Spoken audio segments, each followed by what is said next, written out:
Di tengah gempuran digital dan distraksi, masihkah kita percaya bahwa literasi bisa jadi solusi? Saya percaya, karena buku bukan sekedar bacaan, ia seperti lentera, dan konten video adalah cara baru untuk menyalakan cahaya. Inilah kisahku untuk Indonesia Emas 2045. Mental health itu nyata, dan generasi kita sedang berjuang. Kecemasan, overthinking, burnout, semua jadi bagian hidup sehari-hari. Tapi tahu tidak, salah satu solusinya itu membaca. Membaca adalah proses menyelami diri. Ketika dunia telah bising, buku mengajar kita tentang diam dan mendengar isi hati. Juga memahami bahwa kita tidak sendiri. Buku tidak memburu kita untuk paham, tapi menemani sampai kita siap. Namun, mari jujur, akses buku fisik semakin sulit. Harga buku naik, pilihan makin terbatas. Di tengah krisis ekonomi, membeli buku sering terasa seperti kemewahan. Literasi seolah menjadi hak eksklusif mereka yang punya uang. Padahal, seharusnya literasi itu hak semua orang. Dan dari situ saya memulai langkah kecil. Saya mulai membuat konten review buku lewat tulisan dan media sosial. Dari perpustakaan pribadi di kamar, saya bercerita tentang buku, tentang hidup. Saya percaya, video bisa menjangkau mereka yang mungkin belum terbiasa membaca lewat visual, suara, dan cerita. Saya ingin membuat buku terasa dekat. Tidak harus beli dulu untuk bisa menikmati isinya, karena literasi bisa hadir di layar ponsel, asal ada yang mau menyuarakannya.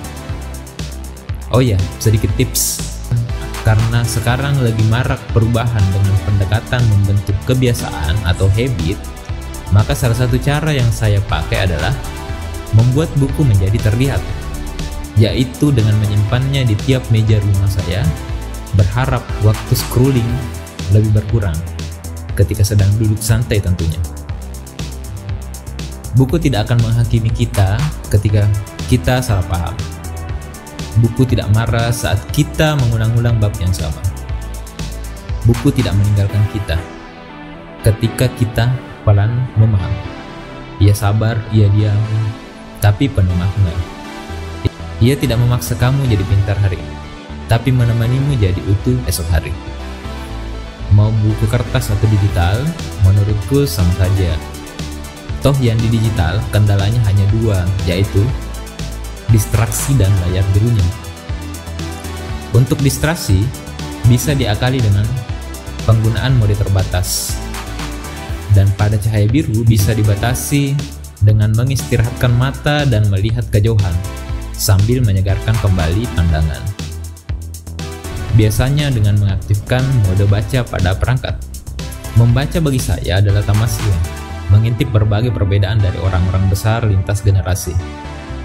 Bayangkan, orang yang hidup berbeda negara, bahkan melintasi waktu ribuan tahun, seolah bisa kita undang masuk ke rumah untuk membicarakan idenya. Hebat bukan? Membaca bagi saya sekedar seperti itu, tidak ada misi khusus seperti menjadi seagamawan, filosof, ekonom, ahli psikolog, atau apapun namanya. Yang bahkan ketika banyak membaca, kita semakin tersadar tentang pentingnya kepakaran. Orang yang banyak membaca, ketika diajak berdiskusi tidak akan membawa dirinya, tapi dengan kerendahan hati akan selalu membawa siapa yang dia kutip. Membaca buku menyadarkan saya kalau yang dibutuhkan tidak menjadi pintar, tapi meminta agar kuriositas atau keingintahuan tetap berada di dalam benak kita.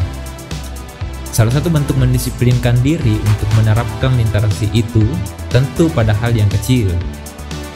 Seperti kalau dapat pintu yang tulisannya dorong, ya kita dorong. Atau dengan kesadaran jangan membuang sampah di sembarang tempat.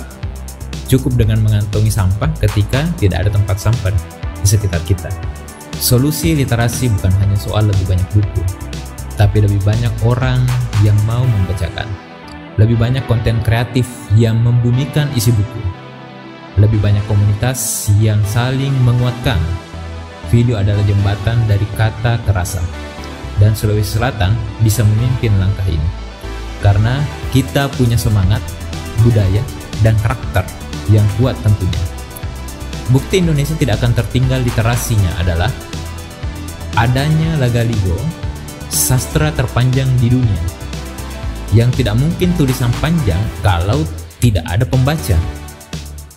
Kata kuncinya, penulis yang baik adalah pembaca yang baik, yang pastinya pada saat itu pasti punya komunitas dan tentunya punya ekosistem.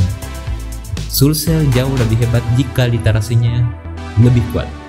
Melalui konten video literasi, kita bukan hanya menyampaikan isi buku, tapi menyebarkan semangat berpikir, empati, dan karakter. Untuk Indonesia Emas 2045, mari mulai dari halaman pertama. Dari satu buku, satu konten, satu orang, menuju Sulsel yang cerdas, berbudaya, dan berdaya. Bukan sekadar membaca, tapi menghidupkan literasi.